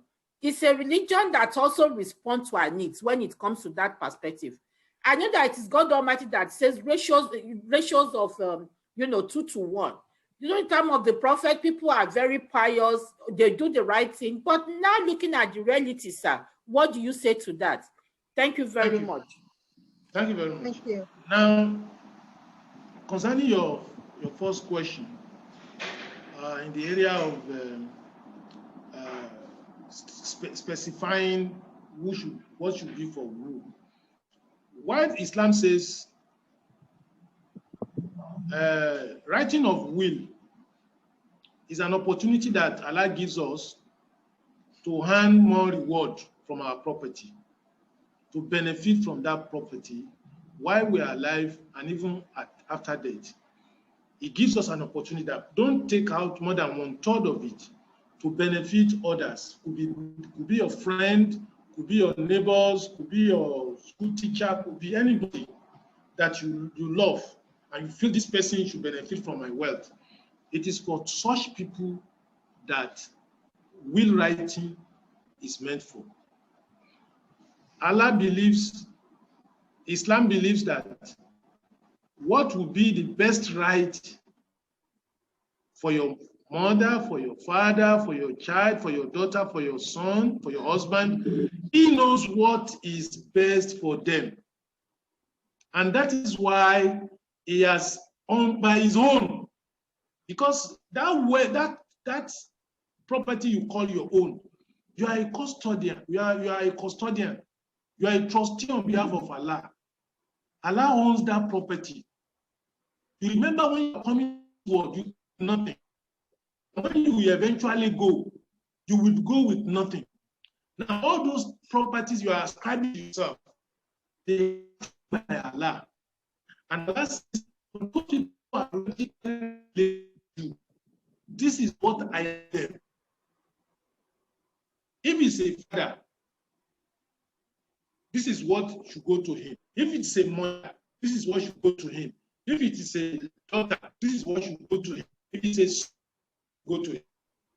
We just have to accept the distribution of Allah because we are believers, living His laws. And we know that Allah will there's absolute justice in the decree set by Allah. You can never find any wrong or imperfect in what.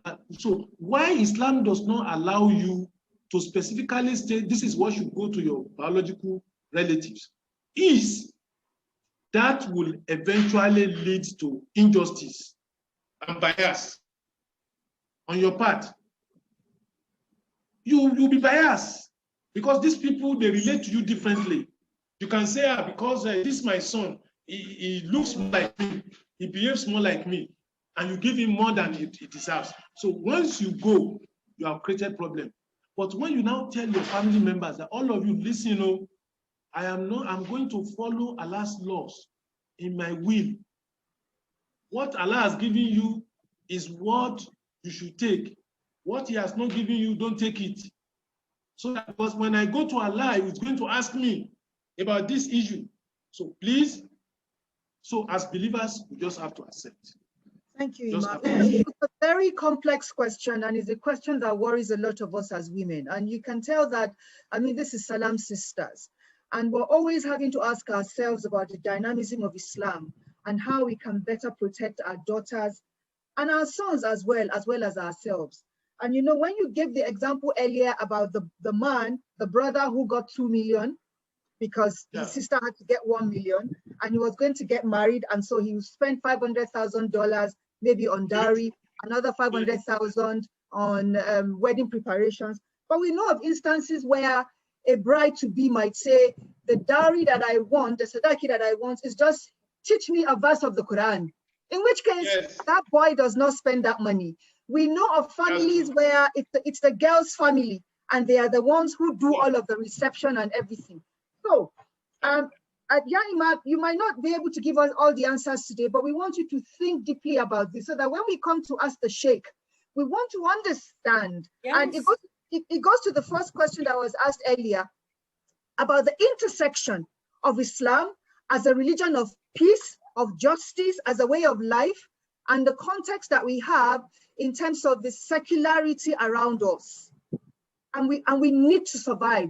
We need to understand how to be just, because really there are women who are heavy lifting right now, heavy lifting, and the men are nowhere to be found.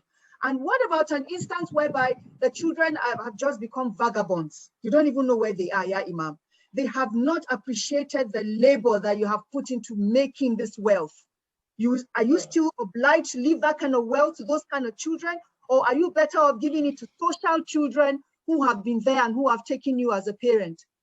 You know, there are difficult contextual issues that we really must confront to address this thing squarely. Yeah, I agree with you. I agree with you. You see, at the end of the day, I think it is the law of Allah that should prevail. There will be scholars there who may slightly differ from what I've said, but what we must know as Muslims is that it is Allah who is the lawgiver, and we should implement his laws, you know, to the maximum of our ability. You understand? Fatakullah mustatatu. Fear Almighty Allah to the peak of your ability, and Allah will understand, inshallah. Thank you, Imam. We'll make it a continued conversation, inshallah. I have a couple of questions in the chat box that I want to return to quickly first.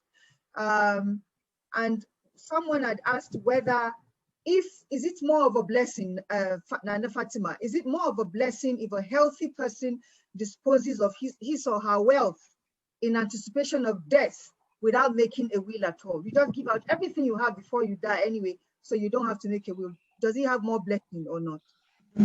Does he have no family? Maybe they have no family. Well, they could dispose of it to their family or anybody, but there's no will to share after them. So they've given away everything and they have very little left. Another variant of that is somebody who is terminally ill, yeah, Imam, and they know, well, you know, the time is almost up and they want to just give everything away and not have any burden or any wahala after them. Is that also allowed? Sometimes, if there are people that should inherit them, nobody dropped from the sky. Everybody must have come from a family. You understand? If he is a Muslim, I think he should give part for charity and he should leave part for his family members, because that's what Allah advises. Ibrahim says, can one write a will putting a friend's name on the will, trusting the friend to remit the will to one's families? Wow. Yeah, $1 million question. Okay.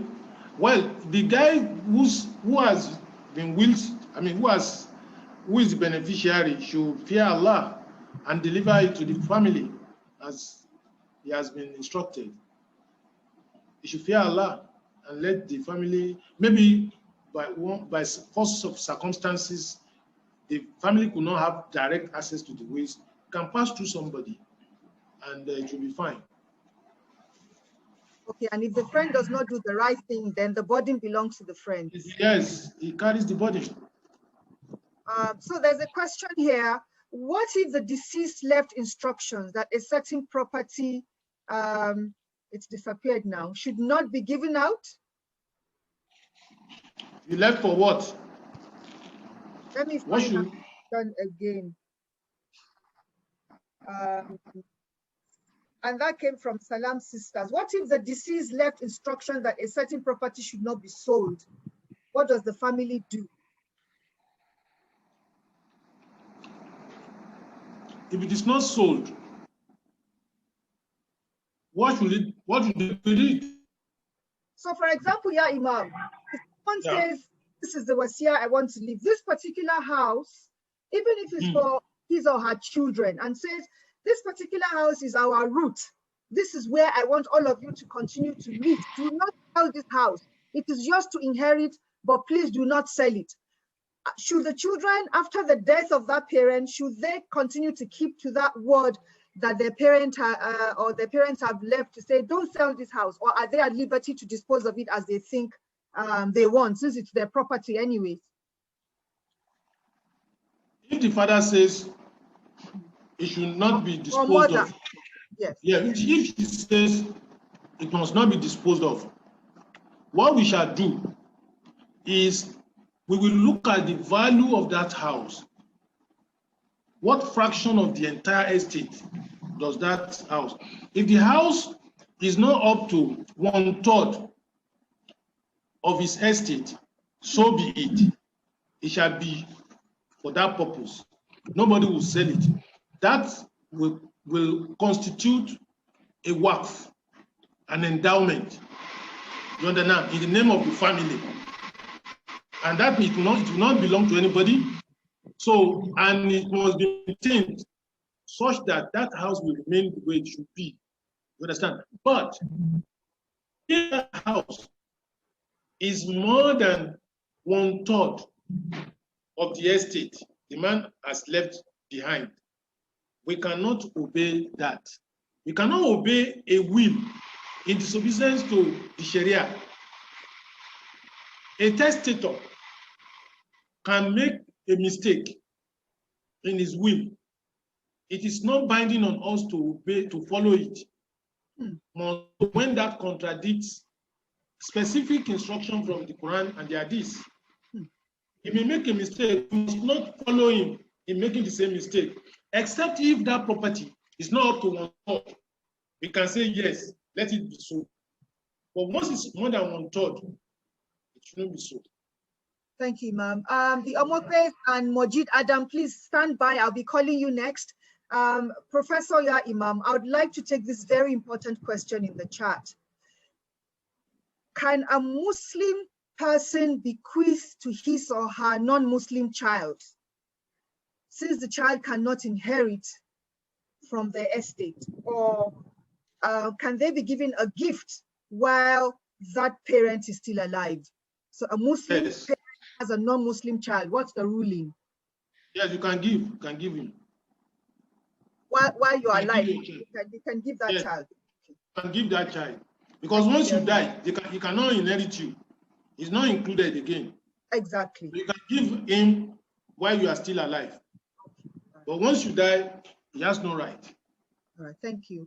Mojid Adam, sir, ma'am, you have your hand up. Bismillah. Jazakumullah khairan to the Salam sisters. May Allah subhanahu wa ta'ala increase you in daraja, both in this world and the hereafter. And my big jazakumullah khairan to my teacher, my Ustad, Ustad Tajuddin Yusuf. My few questions, I'm not questions really, really comments. I think we need to be very careful treading the line of, the fact that Islam is a religion of justice and flexible. That's a fact, and we all know that. But one other thing that I think is important is the fact that there are some particular aspect of the religion that is fixed. We don't change that, regardless of what happens. And one of those aspects is our salah and the issue of inheritance. And sometimes justice might not be served in this world, but Allah subhanahu wa ta'ala is the God of justice, and inshallah on the day of judgment that would happen. Allah subhanahu wa ta'ala has given responsibility to some people, and if they don't fulfill that responsibility, then they will face Allah on the day of judgment. And I'm using this opportunity to warn the brothers. Allah has given us responsibilities, and if you don't fulfill that responsibility, and you are making yourself a liability to your wife and to the mothers, then be ready to face Allah subhanahu wa ta'ala on the day of judgment. For our sisters, those of you that are doing more than what you're supposed to do, inshallah, justice might not be served on this world, but inshallah on the day of judgment, Allah will reward you. And jazakumullah khairan. Jazakumullah khairan, brother Majid. What an amazing, insightful mind. May Allah increase you in hikmah and rizq. And thank you so much for sharing those very important words. Thank you so much. Ya Imam is a comment, and a very important comment. So I think I will just move on to ask the Omokwes. Assalamu alaikum. Please share your question or your comment. You have to unmute your mic.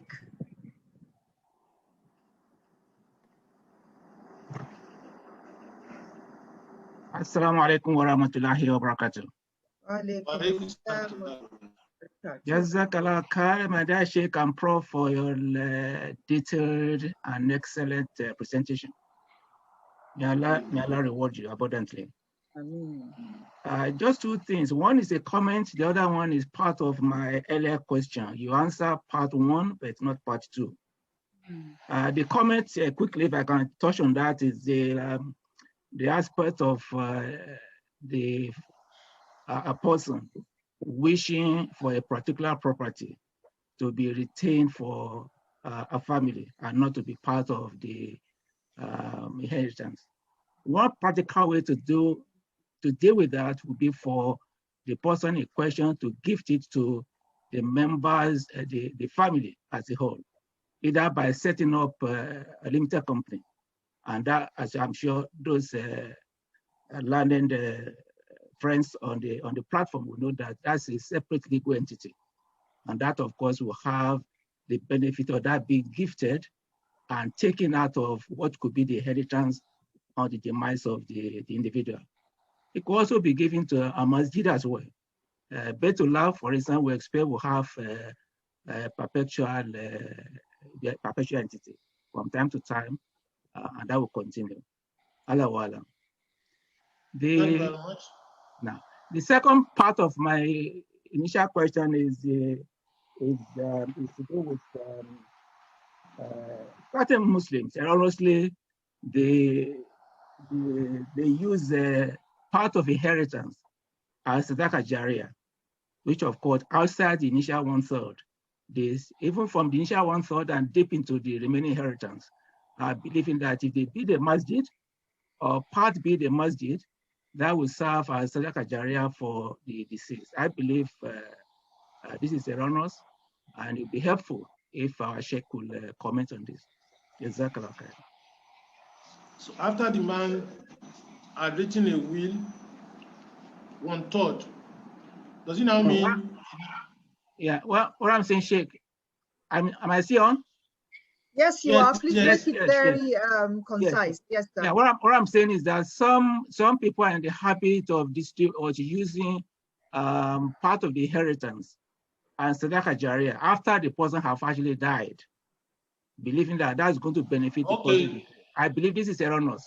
And the Muslims, I've seen a large number of Muslims for certain families, believing they are doing the right thing, and but innocently, they are not doing the right thing. But this needs to be clarified and made it abundantly clear by scholars like yourself. Exactly. Yeah, it's okay. It is what you do while alive that will benefit you, not what some other people do on your behalf, except if it's not the debt of Allah. If it's a debt of Allah, like you need to fast, you miss some fasting, or you vow to go on Hajj, you couldn't go, then people can do it on your behalf. You understand? So, but to do Sadaqah to Jariyah for you when you are dead, something you didn't know anything about, I don't think the reward goes to you. Thank you very much for that. I ask a question there for Imam, because we're almost out of time. So if someone's children then decide to donate a laboratory to a school and they say that this is in honor of their mother, that is not something of value? You see, if you do that, for you as a child, you do something and say to the honor of your father. The question now is, does your father, is he aware of that? Did he give that instruction, or you think it is proper? But what we read was that if you pray for your dead parent, that will automatically go to, they will benefit from your prayer. Prophet said, that one we know. But if you say you want to do a charitable deed and say the reward will go to your dead parent, there's no link. You understand? They will have what they actually did, except if they are giving you instruction while they were alive that please do this thing on my behalf. You understand? If they have not said it, they have not told you to do it, the only thing you can do for them is prayer.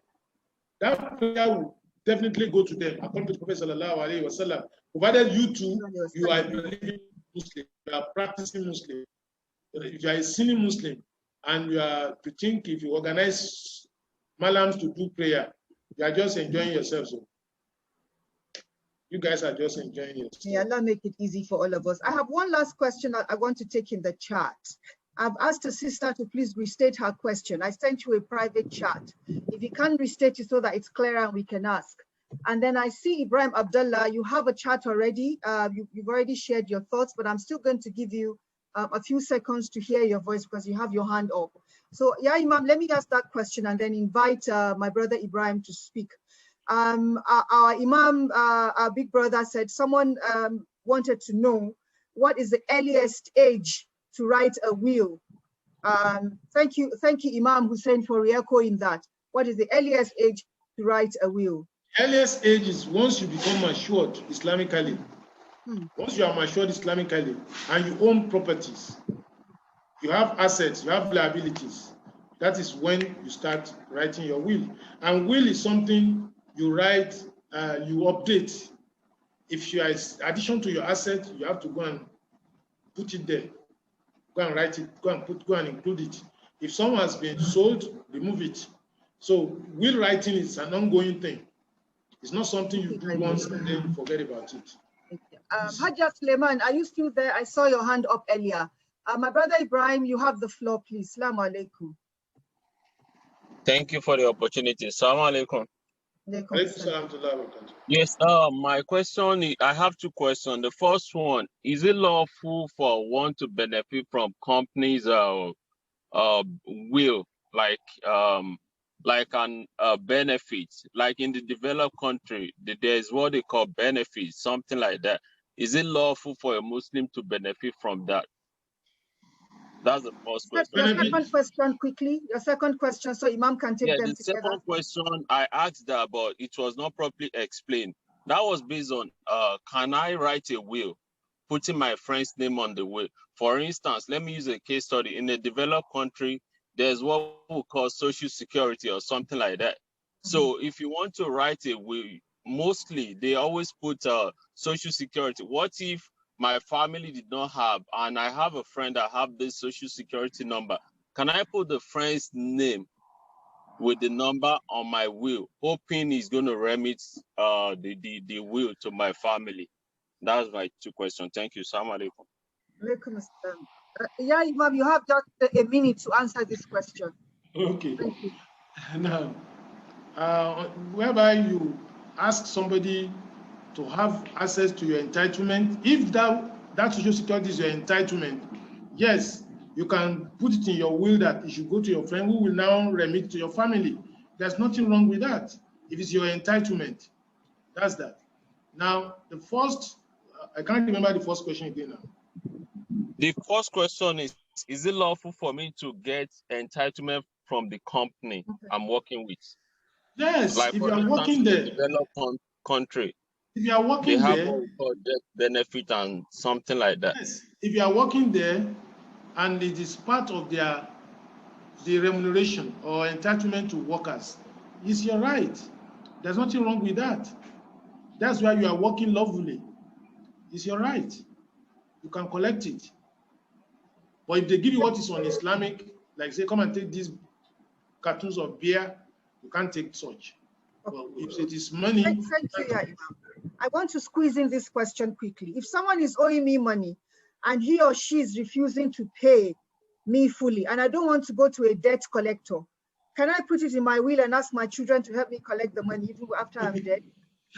And then they will use, the children will use it. Yes, put it there. Put it there. You can put it there. Let your children be aware. And if there is a way, there's a legal way they can collect it from the guy, they should take it up. The children can take it up if it's your money. And you must provide evidence that you actually gave him the money and he took the money from you. Thank you very much. My sister Alaja Suleiman, are you still on the call?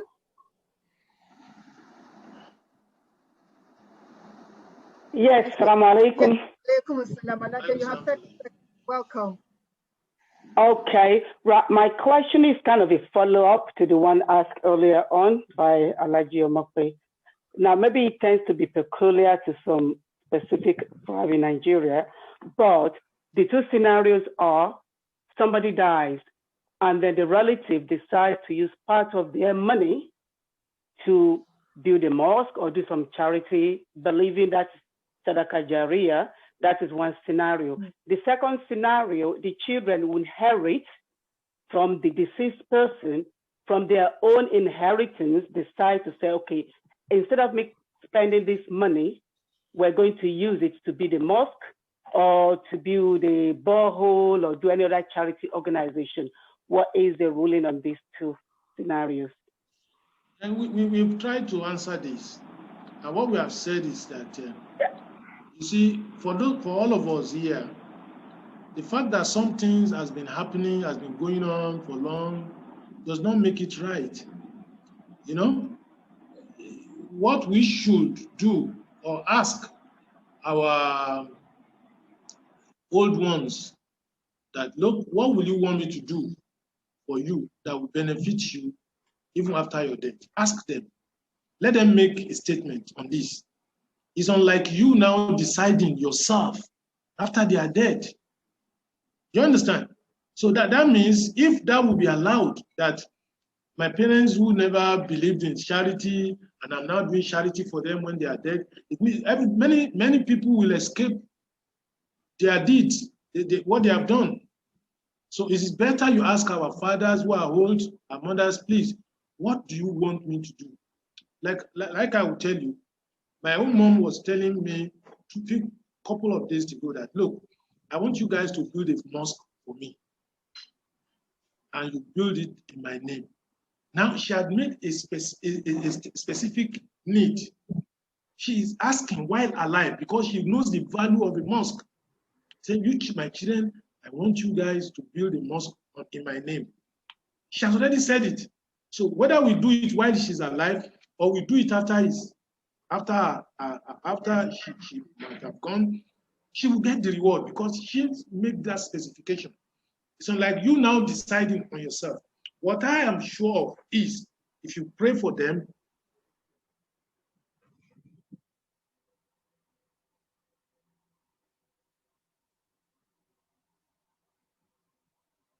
Assalamu alaikum. Pray for them, your prayer will go to a house or a mosque for them. MashaAllah.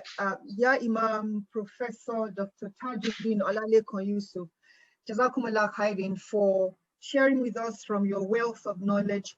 This is going to be a continuing dialogue, certainly, inshallah, because like we said earlier, we will share all of the important wasiyah that you yourself have given us today to say, I am a Muslim, I'm one of you. This is what I know, and I'm giving you a part of me, and I hand over this baton to you. May Allah make it easy as you go ahead to practicalize this important tenets of Islam that Allah subhanahu wa ta'ala has enjoined us as Muslims to practice. We will bring you back, inshallah, because as we practice all what you've told us today, we will have questions and we will have comments. And as is our tradition, please can Alaja Oniru mute herself, or can the co-host please mute Alaja Oniru? Alaja, you're bombing our meeting. Please mute yourself. Thank you, ma'am. It's very important that we remember that Islam is a fair and just religion. And we are just, it's a privilege we have been given to be able to have this kind of forum and to share knowledge and to enlighten. And like our guest today has said, even as we share this knowledge, we are conscious of the weight of being the transmitter of knowledge. And we ask that Allah forgives us and guides us and accepts it from us as an act of ibadah. Thank you so very much. Jazakumullah khairin, dear Imam. And we ask, Almighty Allah to grant you more hikmah and to make you more of a light of Islam wherever you might be in the globe or on the globe.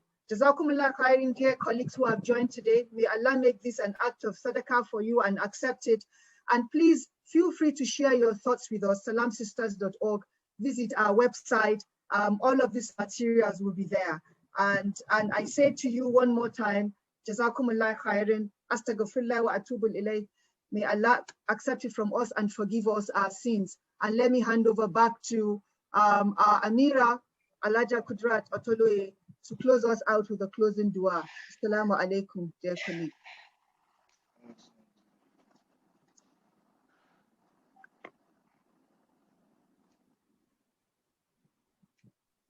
Assalamu alaikum wa rahmatullahi wa barakatuh. I'd like to help of the Board of Trustees and Salam as executive. First of all, I would like to say a big gratitude to Almighty Allah for making today's virtual program a resounding success. Alhamdulillah Rabbil Alameen. And I extend a vote of thanks to the guest speaker, Professor Sajidin Yusuf, for honoring our invitation. We ask Allah to make it heavy on his scale of good things, inshallah. I thank you all for joining us this lecture, and I believe that you have been able to enrich your knowledge from the wealth of admission given from the guest speaker. If you would like to watch the recording, like it's already been said, we're going to upload everything onto Salam's website. Also, the real template and the slides as well, the presentation from the lecturer. So inshallah, visit the website www.salamchurch.com, and we hope that you will join us again. We will try, inshallah, this conversation to continue. We'll try and see how we can facilitate another aftershave so that all your questions that not been able to be answered today will be answered. Thank you very much, and I ask Allah to reward you all for joining us. Subhanakallahumma bihamdika, ashhadu an la ilaha illa anta, astaghfiruka wa atubu ilayk. Barakallahu fiik. Assalamu alaikum wa rahmatullahi wa barakatuh. Wa alaikum salam to them. Barakatuh.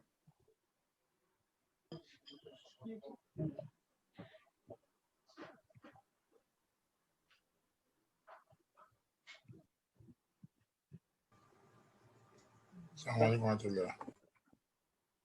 alaikum wa rahmatullah. Thank you very much, Prof. Assalamu alaikum, Prof. Is Prof still there?